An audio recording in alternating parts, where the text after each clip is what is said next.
Eyebrows shot up last year when Angry Mob Games released a platformer called Muffin Night onto the App Store.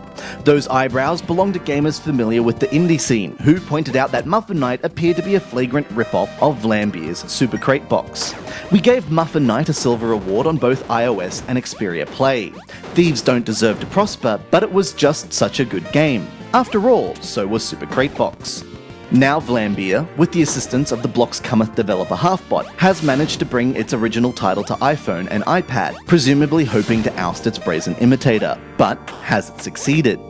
The aim of Super Crate Box is to collect a certain number of crates in a single screen stage, populated by various baddies that appear from a portal at the top of the screen, and make their way towards a pit of fire at the bottom. There are 3 types of enemies: little green monsters which scuttle quickly in one direction until they hit an obstacle and turn around, big green monsters which move more slowly but otherwise behave in the same way, and ghosts which slowly drift towards you. Whenever an enemy reaches the fire pit, it re-emerges from the portal in faster moving red form, making your job that bit harder. To keep enemies from reaching the fire, and from killing you by touching or even going quite near you, you can attack them with whatever weapon you have to hand. These weapons come randomly from the crates that you need to collect in order to advance, and they include a pistol, a laser, a rocket launcher, mine's a katana, and a disc thing that bounces off walls and kills you unless you jump out of the way. This random structure frequently presents you with a dilemma: stick with the awesome weapon you've just been lucky enough to get, or forge on at the risk of picking up a rubbish weapon and consequently dying. All the while, an endless stream of enemies forces you to flee and jump and dodge. Playing Super Crate Box feels a bit like juggling objects that magically transform every 5 seconds while Borstal children throw lit matches at your face. To unlock the second stage, you have to collect 10 crates, and to unlock the third, you have to collect another 10. And that's it. There are just 3 stages. For the first half an hour or so, you'll unlock new weapons with your running total of crates, but after that you'll have unlocked them all, after which every time you collect 10 crates in a stage, you unlock a new character. To unlock SFMT mode, you need to collect 40 crates in a stage, and beyond that there's also ambush mode, which ups the ante even further.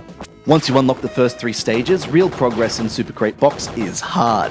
It's so hard that after a while the words game over cease to have any independent meaning. When you see them in other games, you feel like Vlambeer's ideas have been plagiarized again. Speaking of which, it's worth comparing the original and the clone. In contrast with Super Crate Box's rather stark offering, Muffin Night has star ratings, experience, multipliers, a multiplayer mode, and 9 stages. It also has rather spangly 2.5D graphics, compared with Super Crate Box's, again, stark pixel art sprites and backgrounds. When it comes to features, the clone has the original licked. However, when it comes to gameplay, Super Crate Box is the better game in numerous subtle ways.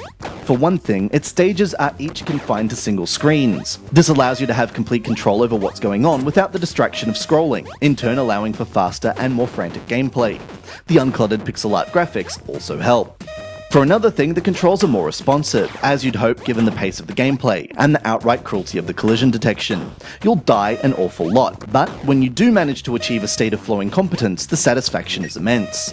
And for a third, there's the sense of humour running through Super Crate Box. As with a lot of indie games, you feel a pleasing sense of connection to the developer, thanks to touches like the cheeky little messages that pop up when you unlock new weapons. Both games have their merits, which is why we've given both the same score. If the bells and whistles of modern gaming are important to you, then you might be best advised to go for Muffin Night. If you're a real gamer, and what's more a gentleman, then Super Crate Box is without question the game for you.